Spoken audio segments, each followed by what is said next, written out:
and never forgetting also that there is this other unseen hand that knows absolutely what consciousness is, who are experts in that fact. You're walking around couldn't care less. You're waiting for the next movie to come out and the next fashion and all that, what Hollywood's going to do next. But there's people there who have a thorough understanding of human consciousness, human psyche, human libido, and they're working on it 24/7 to feather their own nests and also to keep man in servitude, man whom they think is their creation. They think of man as just being one of their own, like somebody treats a pet. If you actually watch how people mostly treat their pets, when you really watch it, you'll find that the pet is a slave. Well, we have people ruling this society who think of human beings as pets and slaves. Yeah, they provide you with some food and they take you for a walk now and again, but they basically you are a pet and you'll be told where to sit and where to go and what to do. That should be obvious to people by now. But these individuals don't really have any fear of us. Well, they do have fear of us to the extent that they know if we were awakened what we could do. I'm deeply troubled that a very vague, emotionally stated, semi-theologically defined diagnosis of the central global menace is obscuring our national ability to comprehend the historically unprecedented challenge which is being posed in our time by a massive global political awakening, and thus is obstructing our ability to deal effectively with the global political turmoil that this awakening is generating. So their motive of why they would want to dumb down people is also highly practical. Remember, these people are very, very practical. They may be evil, but they're also very practical. They know that you don't want a mass of intelligent, free-thinking, self-aware, proactive, deeply concerned, spiritually empowered people.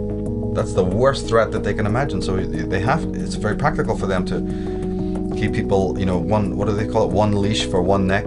Everybody in a complete sense of consent, with the illusion that they're independent. It doesn't work without that. Absolutely have the illusion of independence and self-determination.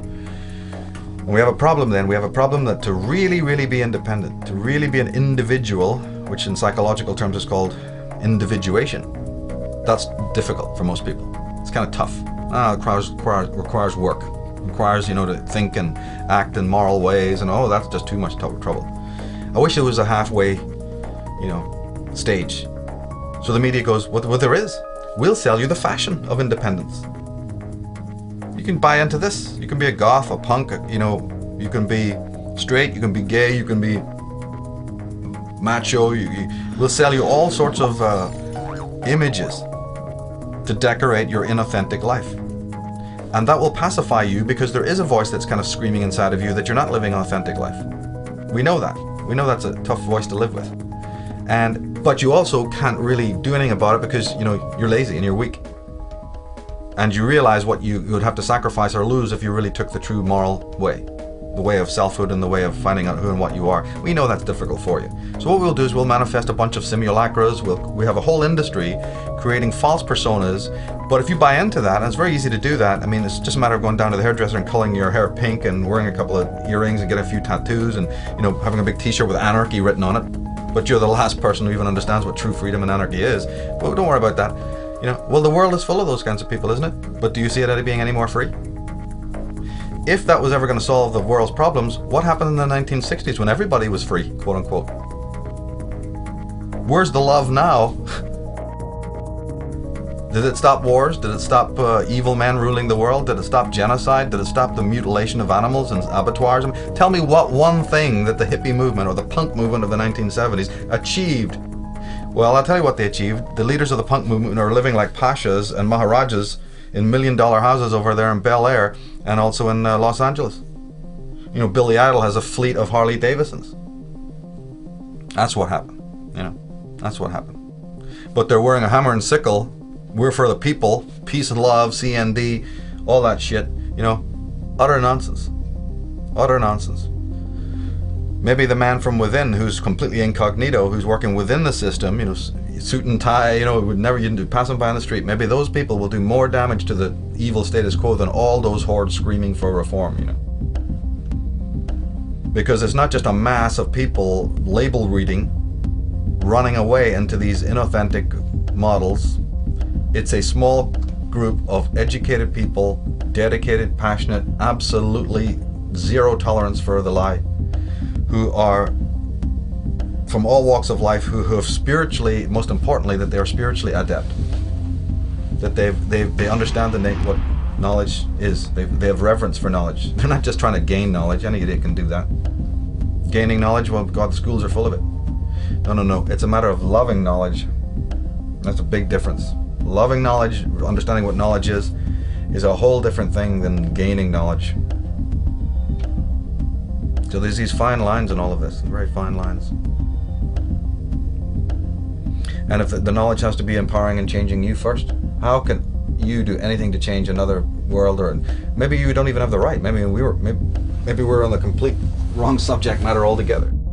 How does anyone even think that they have a right to involve themselves in the life or the lifestyle of anyone else? If you really think about that, you'll find it's pretty preposterous. But at the same time, you do have the right to fix your own life. That, at least we know, is an absolute. You have the absolute right to work on your life. You have the right to make any of the choices that you want to make. So then my work sort of really focuses on that and doesn't stray from that. If it is true that the Illuminati, the child molesting priests, the Templars, and all of these people, what would we think if it is proven or found out that each and every one of these people has the perfect right to do what they are doing? And that you, in fact, have really no right to tell them or anyone else what to do? What happens if that turns out to be the spiritual law? And that the only thing that you have the right to do is to change your own life, regardless of what anybody else is doing? Well, then we have a problem, because the whole world is running around doing exactly the opposite. Everyone's running around fixing all of these other people and waving placards and getting reforms and getting to change this and do that, or we'll lock you up. And society will go through these cycles in which you have a little bit of good, a little bit of bad, a little bit of dark, a little bit of light. And yet the real work is about you taking care of your own house, your own garden. And if everybody did that, unseen forces would come to aid.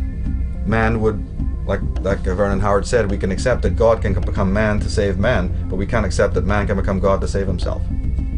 It's one of the most powerful statements I've ever heard. And so what is that dependency in human beings that makes them refute that? We know that everyone listening to the sound of my voice is going to refute that.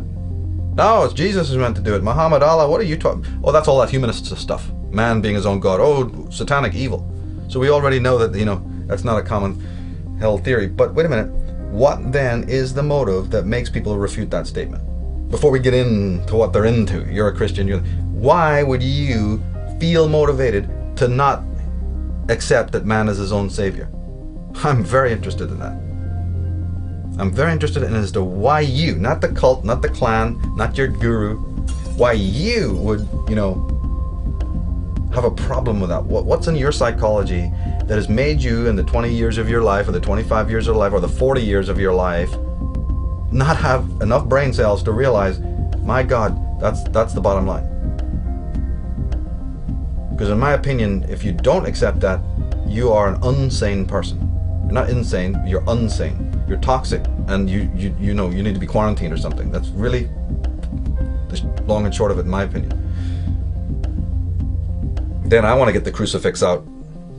As soon as I hear that somebody is, thinking that another authority, another person, has the rights over their mental and emotional and attitudinal and psychic life, I'm worried about that person, because I know that person has got some very serious psychological and existential problems right off the bat.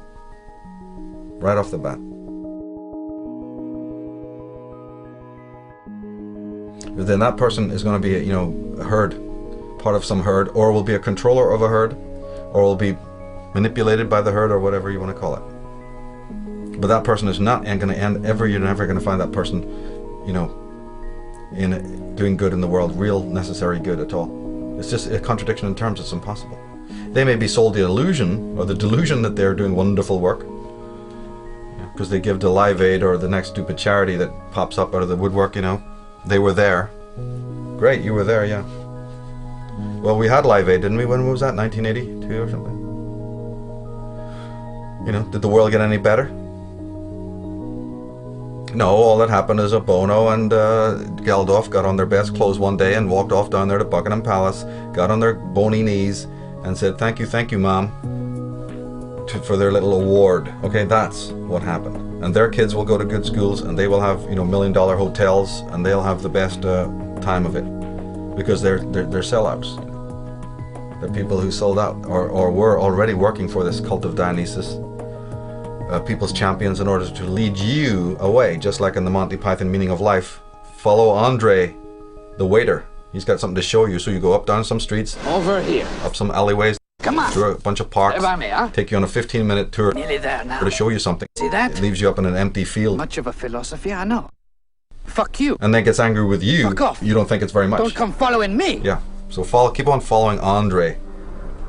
That's what every guru, every priest, every politician is telling you. It's all tomorrow. Every scientist, you're going to have it tomorrow. You're going to have it tomorrow. You can't have it today. Because we don't live in the now. We live in tomorrow's world. Tomorrow doesn't even their own science proves tomorrow doesn't exist, but they're going to tell you it all exists in tomorrow. So the fundamental line is discover that there's a hidden hand mind controlling the world, operating to keep you down. Understand that you are a participant in that because you are allowing those hooks into your flesh. I've said it many times, and I said it recently, said it last year. You must distinguish the difference between saying, have I been sold a lie? And the difference between, yeah, but have I bought a lie? Because there's all the difference in the world attitudinally between those two statements. You are being sold a lie. But that's the perfect right of that salesman to sell you a lie. The universal force doesn't care about that. Universal force's judgment, field is not really operating on that frequency at all. The judgment field, the whole spiritual ball of wax begins based on whether or not you bought that lie. That's the clause, that's the nuance, that's the difference. It's a no different a rule than anything that applies when you're shopping downtown. I can't even think of how it would be different. This person prefers Gucci over, Versace. This person likes Levi's over Wrangler. They have the right to sell you whatever they feel like. They have the right to even believe what they feel like. Somebody likes cappuccino, somebody else likes latte, mocha, right? Choice must be there. The decision is yours. But where the real moral component comes in is what you bought and what you put your energy into and what you gave in exchange for what you bought. And if man is not in inner harmony or tuned correctly, he's going to create chaotic noise. If a guitar isn't tuned properly, don't expect it to play well. It's going to be in discord and it will create chaotic sounds. So the bottom line comes in is about how are you tuned? How are you tuning your inner instrument, your consciousness? As I said, the alternative to that is to not tune it, but then hang out with a whole symphony of likewise untuned people. So you can all believe you're cool. In fact, you can say, no, this is a radical new form of avant-garde music we're playing here. It's real hip, it's real cool. All this chaos. In fact, this chaos is really true. This chaos is the ultimate form of music. But that's just you mind controlling yourself into believing that your chaos is order. And unfortunately, there are very toxic people in the world who don't like order. They want chaos because they feel good in that chaos, and you're providing it for them.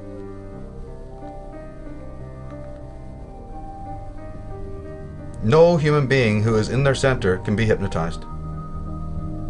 That's what needs to be remembered. No human being who is in their center, who is being guided, who is close to their intuition, who's a sharp critical apparatus, who's got a sharp sense of judgment, can ever be manipulated. Not for any permanent or lasting length of time. They can be diluted temporarily perhaps, but it's like a muscle you have to keep on working on, a muscle you have to keep on sharpening, like anything. And I really believe that a lot of the obstacles and challenges and tragedies that are occurring in the world, that's what this is for. This is the grinder. This is the thing that's sharpening the blades of intelligent people. You have to have friction. I'm sorry, it just happens. You can't sharpen an axe or a beautiful blade without that grinder, without that sharpening apparatus, and the friction that's caused in the mechanics of that. So it's the same way with sharpening consciousness. You must have this whetstone of the world in order to sharpen your mind and sharpen your consciousness, so that you come to see, you know, some of the meaning in all of this.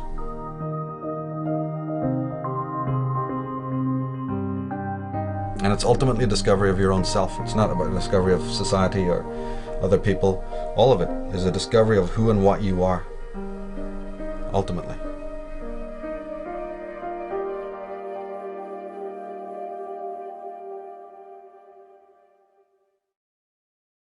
So we come back to this comment, or this quote at the back of Jim Keith's Mass Control.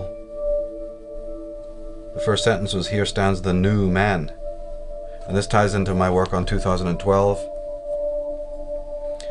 you know, and looking at just one other theory that might explain, because the generally held consensus is, you know, that 2012 will signal the end of the world. Obviously that's not going to happen, but it's not the end of the world, it's the end of man's world. It's the end of one cycle of experience. This is what I keep emphasizing, you know, it's that it's lunatic to think you can ever negatively affect nature or time or even the planet Earth to that extent. But what you can change is your own lifestyle, the lifestyle you've grown accustomed to politically, economically, religiously, psychologically, you see. From an astrological point of view, and if you tie in astrology with psychology, you get this concept about the death of the ego, that the ego of man's inner light, his inner sun, is finite. It has a finite life cycle, as a matter of fact. This is very much brought out in the Vedas, but it's also brought out in astrology with the 12 houses of the zodiac representing the 12 cycles, the 12 seasons of consciousness. Well, we happen to be in the very last degrees of the last sign of the zodiac, opening a whole, you know, subject connecting to the mortality, fatality of the ego itself. And that could this cycle be either the beginning or the ending cycle of this one phase of ego life. Doesn't mean that another type of ego life won't manifest tomorrow. All the gods are born out of the waters again, you know, return to chaos, or then arises a newborn type of consciousness. But the fact of the matter is that predictions of tomorrow don't interest me. What interests me is what's happening now. What is the climate that's happening now? But even leaving that aside, whether or not the ego is going to die, or whether or not there is this life cycle in consciousness, which I personally do believe, the whole new man concept, or also what some scholars have called the post-human world, maybe that's it. Maybe that's what also we need to be paying attention to, that are we hurtling towards a time of apocalypse because the controllers or the people who think of us as their creations are actually going to move in themselves to another phase of life, another cycle of life. One that involves, you know, the organic computer, or a more mechanical type of mind. The mind is quite capable of operating mechanically. The brain, as I said, after all, is programmed by the outside world. It's nothing more than a glorified computer. But so could the end of history, or the end of man's history, around about 2012 be this? The opening or the initiation, the inauguration of a post-human world in which man and computer, you know, the cyborg is born. People might laugh at that, but if you have the eyes to see it, what is it that really makes a person human as opposed to machine? What are people doing with their emotions right now? Are people happy and adjusted emotionally? Are people even looking at their emotions? Do people even understand what emotion is? Or the subtle differences between emotion and sensation, you see? Are people dealing with the dark side of their content? Or are they acting out in dysfunctional ways? Are they locked in dependent-based codependent relationships? Are they enslaving other people to their belief systems? Are they power tripping? Which one of these is it, you see? Well, sadly, it's all the latter. What's wrong? Nothing really. I just feel that I need something stronger. If you have a problem, don't hesitate to ask for assistance. Yes, thank you. I'll be all right. Call 3485. What's wrong? I need something stronger. Take 4 red capsules. In 10 minutes, take 2 more. Help is on the way. Remember, an interval overdose may cause a serious chemical imbalance. I needed some Panura last night. I feel as if something Excellent. odd were happening to me. Something Yes. I can't understand. Could you be more specific? The sedatives. I'm taking atrazine, but it doesn't seem strong enough. I have a hard time concentrating. You are a true believer. Blessings of the state. Please forgive me. Blessings of the masses. Thou art a subject of the divine, created in the image of man, by the masses, for the masses. Let us be thankful we have an occupation to fill. Work hard. Increase production. Prevent accidents. And be happy. So could it not be that in exactly the same way as a person will take a medication, a drug, a panacea, or some other kind of escape to escape their own inner emotions, in exactly the same way as that happens on a daily basis? If the government comes along tomorrow and says, we have the perfect way for you to get rid of these troublesome emotions, would the world not buy into it? I think the world would buy into it in 5 seconds flat. They would. They're already doing it. This pill can solve all of your problems. It's called Prozac, and it may mean the end of depression as we know it. I've been taking Prozac for 2 years. And what difference has that made? Brilliant. Oh, she's Yes. smiling. Eyes lighter. And I feel as if I'm back to normal. You feel normal. Yeah. And you feel a better person. Yeah. Yeah. Has it worked? You look very dubious, my friend. Apparently it has. I can't help being suspicious of it. I don't think she's the woman I married. Why? I think she's changed. In what way? I don't know. I don't know, but there's something there that is different. Okay, she's not the woman you married. Is she a better woman? No, she's different.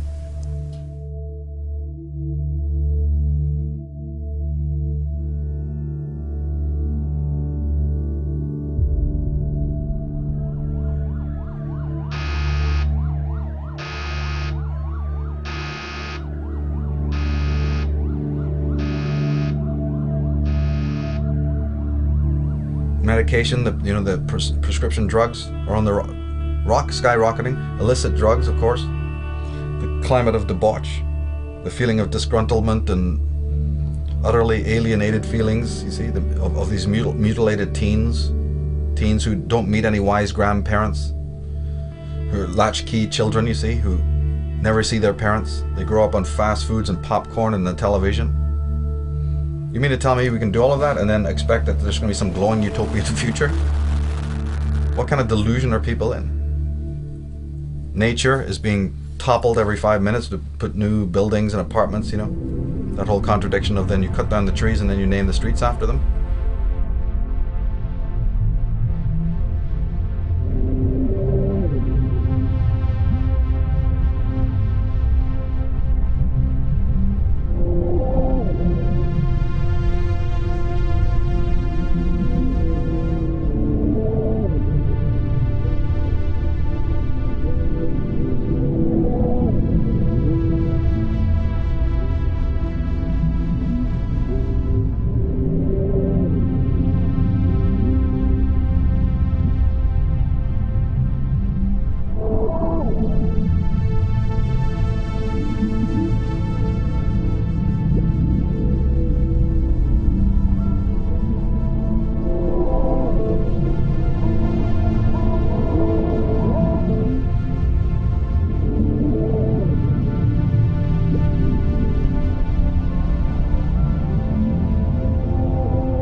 So if you have all of this and you're rational, you start to see that, wait a minute, man finds his own inner nature, his own psyche troublesome. He's not at peace with himself. He's certainly not even able to handle his own darker emotions. He has segmented and divided his consciousness into infinite parts. There's only one mind, one consciousness, but he has divided it into so many sections. The body and the brain, the heart and the mind, the heart and the soul and the brain, the soul and the mind. The psyche is now conscious and unconscious. The ego has, separate compartments. Well, says who? All of this division, because man is desperate to disassociate. That's a form of mind control. In fact, they know that in clinical mind control experiments, disassociation is one of the primal things. It's the first thing, is to break the mind up into many fragments. They usually do it through trauma. So man is traumatized on his own by operating in the world. He gets traumatized in his relationships. He may actually physically be traumatized by rotten parents. So we're talking about very, very physical things here. We're talking about people who may have undergone enormous abuse in their life. We may be talking about sensitive people who've been very, very betrayed and done, had terrible things happen to them. And that causes all sorts of ramifications, trauma, loss of center, terrible, blame game stuff can happen, or just a frozenness, a sense of trauma that just freezes your circuitry. Lack of trust, terrible hostility, defensiveness, all of that. In fact, some people have said that the ego is nothing but a mass of defenses. Ego, consciousness, is nothing but a mass of defenses. This is completely accepted. But to cut a long story short, what happens if we get to a place where people are so novice at even dealing with the most rudimentary psychic disturbances, shall we call it? In other words, anything that comes to ruffle the surface of that, Disney World, fake Hollywood creation of their sensational life. The one-sided, the one-seasoned world person who's quite happy with that, all the things that the society provides, and who's lost themselves in society and their job and their career and their sport, and all of that. Not that these things are individually wrong, but it's about how people have got immersed in all of this. So that person who's now completely one-dimensional, who's troubled by anything that, disturbs their little view of reality, this little homogenous world of franchised, corporatized, televised, media-sized, pre-digested rubbish that is being put out there, created ad infinitum. What happens, because the emotions don't go away. This is what Freud and all have so beautifully proved. You can repress them, because this is a faculty of consciousness. It was actually a needed faculty, but we overdo it. You can repress your emotions. You can pretend they don't exist. You can forget, and then forget that you forgot, which is what repression is. However, the psychologists have always reminded you that only works up to a point. The unconscious is not a endless dumpster in which you can perpetually dump all your psychic content, because life will bring up more challenges that again bring out those repressions. And I believe that a lot of the chaos you're seeing now and the wars and the state of that America is in specifically is a result of psychic repression. But I've explained that elsewhere. What I'm looking at right now is, could it be that man becomes so threatened, so destabilized by his own emotions, such an incredibly disassociated person, that first they run to drugs, as the culture is doing now. People run to medication, people run to sugar, to gossip, to the match, the game, whatever, all the different ways that people run to escape looking at themselves. I don't see any difference in that. And if you predict that in the future, if you sort of look with prescience and think, well, man isn't changing that status quo. He's not getting any wiser. He's certainly not turning to alleviate the problem in a good way. Well, my God, then, that's pretty frightening. Is that what it means by the end of the world, the end of history? That all the idioms that have been built by our wise forefathers, we sell it up the river? When I look around at human beings, I can definitely see that coming.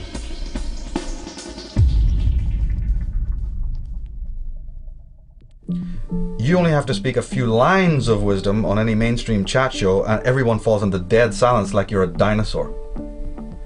You can be on the Bill Maher show, you can be on Oprah Winfrey, and you just happen to drop one line of anything that sounds like it means something, and everyone freezes like they've been tasered. There's the obligatory silence, change of subject, or you're a nut. Suspicion. People are suspicious of the wise. I'll tell you why they're suspicious of that. Because they have now removed themselves in their consciousness so far from their own authentic voice, from their own imagination body, from their own centers of intelligence. What is it? You have intellect, but you don't have intelligence? People can be intellectual, but not necessarily intelligent. It's very true. It's very accurate. But if you have removed yourself and you become so dependent on the teachers and the priest and the expert that you've so divorced yourself from your own voice, I don't see. People have, in my eyes, have already done that. When you go to school and, there's no difference in the world to me. Then the type of acceptance of external authority that is already going on right now in the world and what might be coming tomorrow of a more severe nature. Because the most frightening machine of all is a man that has lost his humanity, lost his virtue. What you see in most people today is not virtue. What you see today is the performance of deeds, sort of by rote, like you've been trained. You take even a fantastic stallion, a wild stallion, but you train it and you whip it every hour of every day, you're going to have that stallion do the most idiotic things. They can make the elephant, the greatest of all creatures on the earth, jump through hoops and do the most ludicrous things. Killer whales, can you believe it? Have been trained to, pounce about in a swimming pool. Don't tell me then that the human being is not going to be able to, told to stand on his head. He's absolutely quite capable. He does it every day. He's in absolute escapism from the real. And so that person can become so far removed, so psychically, he can become an inhabitant psychically of the periphery of being. If you want to use some philosophical jargon, he can become an inhabitant, of the periphery of his own being. He can live on the surface of himself.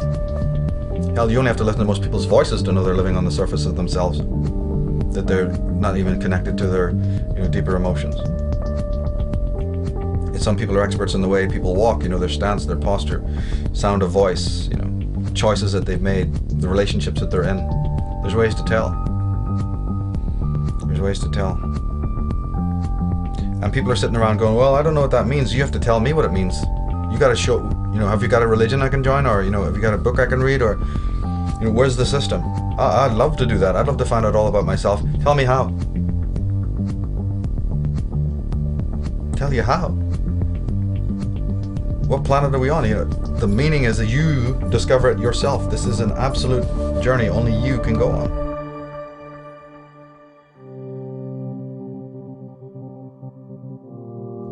So man was created once, or at least his biology was very messed with, and he arose in recent times.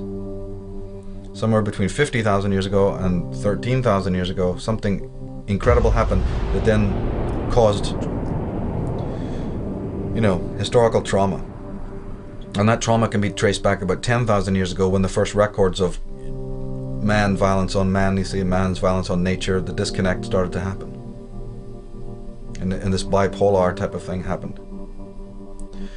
And one of the greatest symptoms of the fact that man is very removed from his center is that not only is he not looking at the dark side of himself, not only is he misunderstanding what it means when traumas happen and tragedy happens, complete misunderstanding of that, he's also misunderstanding those children of rebellion or children of the Holy Spirit who are amongst him now that are showing a new way. To make it more obvious or clear, all those so-called ADD children, right, attention deficit disorder nonsense, right? Oh yes, you're oppositional. I think back to the prisoner, Patrick McGowan, unmutual. So we better deal with you. You're unmutual. You don't want to be unmutual. In fact, in that particular episode, it's strikingly brilliant how he shows the clamor of voices. Number 6, the prisoner, is introduced to all the different factions. Remember we were talking about all the different points of view in the factions? He meets all of these people. He meets a poet, a little left-winger, an extremist. He meets all of these little people who are all thinking he is their worst enemy. He hasn't opened his mouth, he hasn't said a thing, but he doesn't fit in with any of the groups because he won't join. So each group has one thing in common: they hate him. But getting back to our point, these children that are sitting there with so-called a defective oppositional disorder, they're broken, they're broken, society's not broken. Well, as a matter of fact, what happens if we turn that around and say that these are children of the Aquarian age who find your jive so utterly, incomprehensibly boring that they cannot pay attention because it is about the most anti-spiritual, soulless junk that any human being would ever want to be exposed to. But you don't see that, so they're broken, they're dysfunctional, they're, need treatment. This is a symptom. These are the teachers of tomorrow. These are the Aquarian children. These are the meta children. What's often been called indigo children, whatever that means, but the exceptional children, the exceptional teens who are so much more mature, than their parents and other people. They've already checked out of that lie. Granted, they may not know where exactly to be going, but they've reached 50% of the job. They realize that this is a joke. And in fact, it's so much of a joke that I'll take anything other than what you're selling me. Now, the downside of that is, you see, you've also got the Dark Brothers waiting to drag them into all that other perversion and perversity, you see, which is the danger, of course. Because now that they're leaving, it's like lemmings going over the cliff. If you don't know where you're going, you have the danger to be picked up by the dark side, recruited, so to speak. And these cults and orders have seeded the popular culture movement with their own agents that look very alluring and who sell you all of this stuff, so that children are waylaid. This is an old story going back to the earliest fairy tales and folk tales, you see, of the seduction of the children, all back to Hansel and Gretel and way back before that. Or the Pied Piper of Hamelin concept. How real is that story, So the dysfunction is in society not being able to catch up with the new kind of whole brain, holarchic thinking, which is extremely needed, not to stop left brain thinking, but to include it, to have a whole symbolic literacy thing going, to learn in much more egalitarian ways, to include the person as opposed to the brain in teachings and in schooling.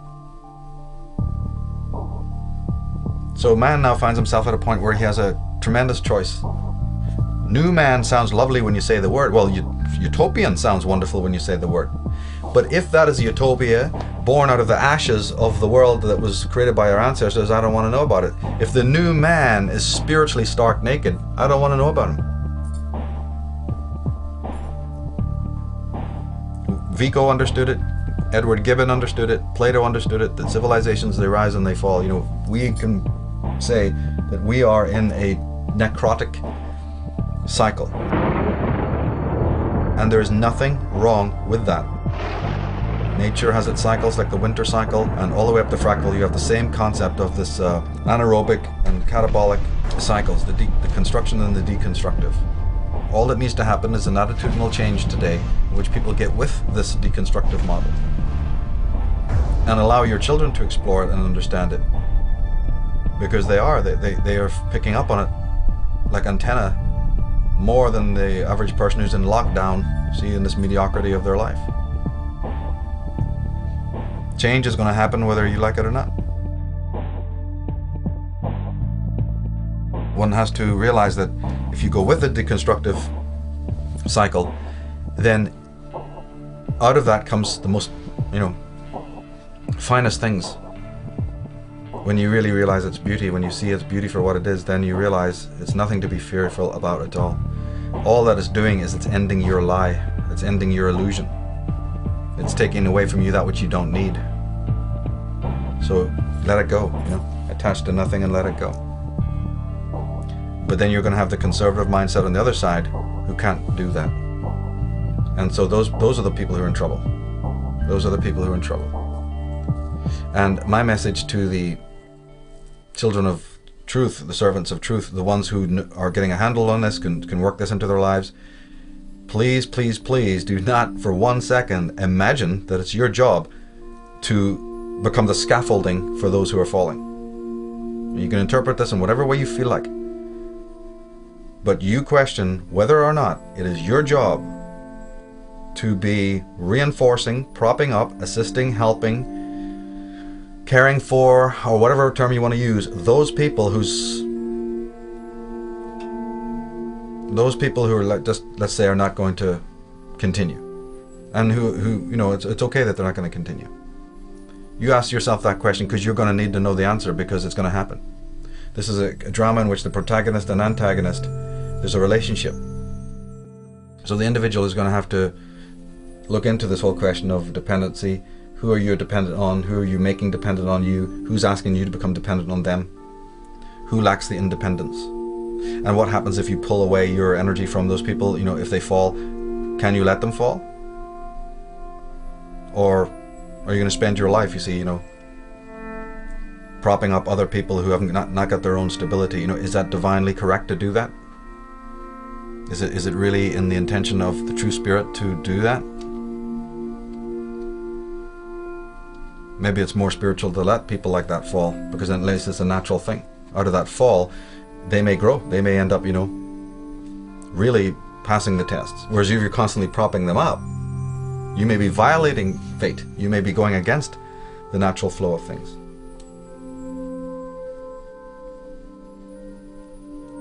But I really encourage people also to not be too speculative about, you know, oh yeah, what's going to happen in the age of Aquarius, you know?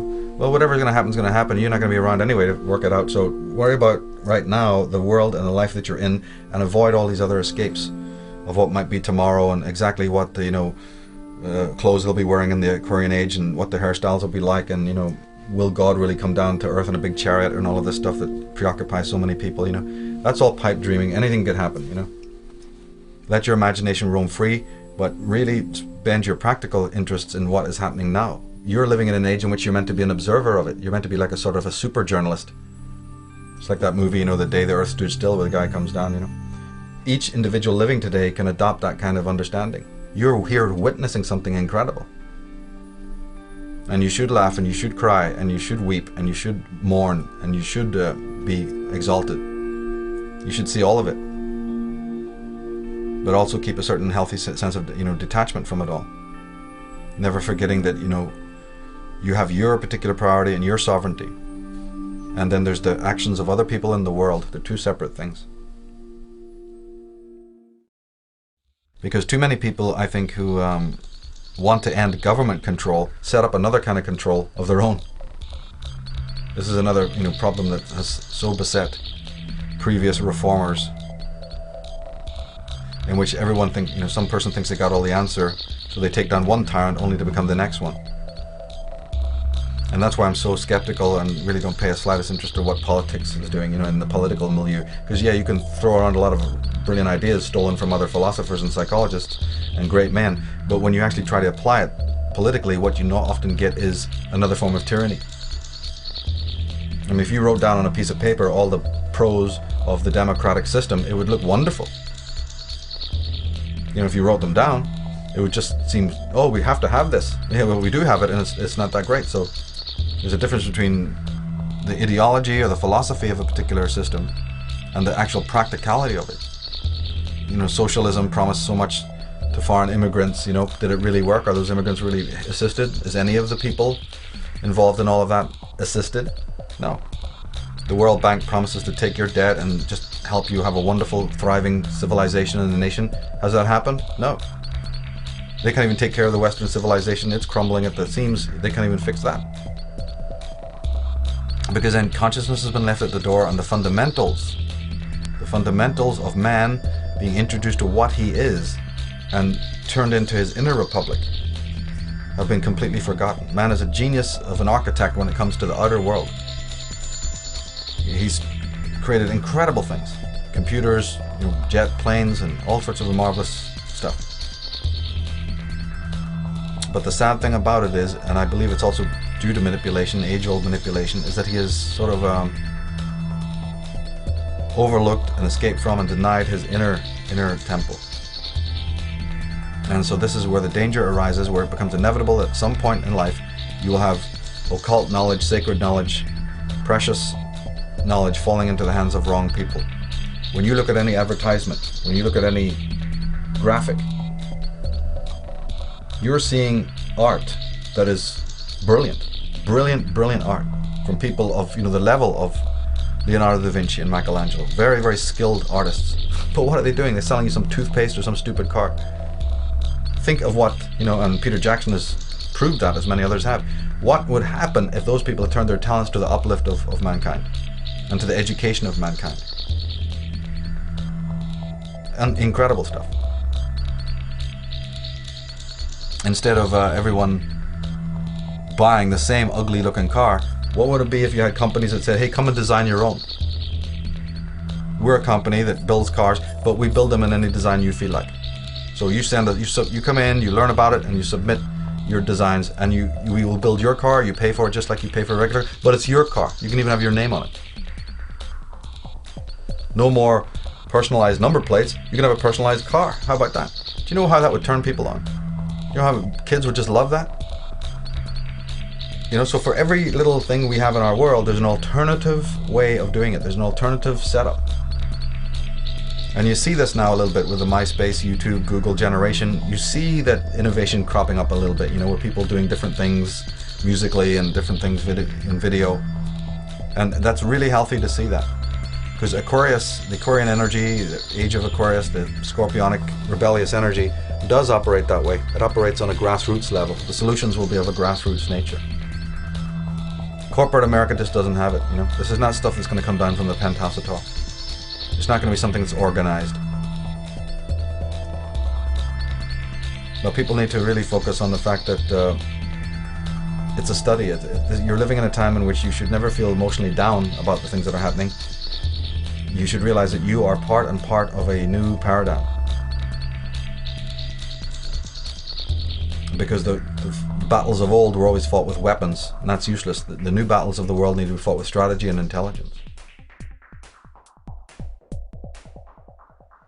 One thing is sure, a great change of our psychological attitude is imminent. That is certain. Why? Because we need more. We need more psychology. We need more understanding of human nature, because the only real danger that exists is man himself. He is the great danger. And we are pitifully unaware of it. We know nothing of man, far too little. His psyche should be studied, because we are the origin of all coming evil.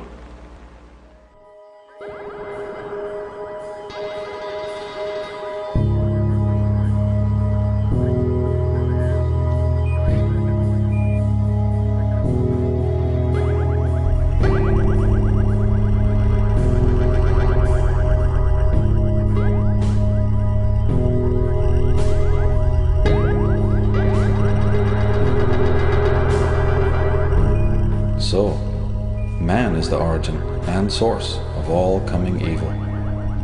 It's a provocative statement, all right. By the same token, though, man could also be the source of all coming good. I guess our future is what we make it. It all comes down to a matter of choice. And maybe there's nothing we can do about good and evil. Maybe they're absolutes. In the end, it all comes down to our attitudes towards these realities of good and evil, freedom and enslavement. History has shown us that even when men are forcibly chained and incarcerated, they can still be free inwardly, in their minds and in their hearts. Whatever the future brings, this is the important thing to remember.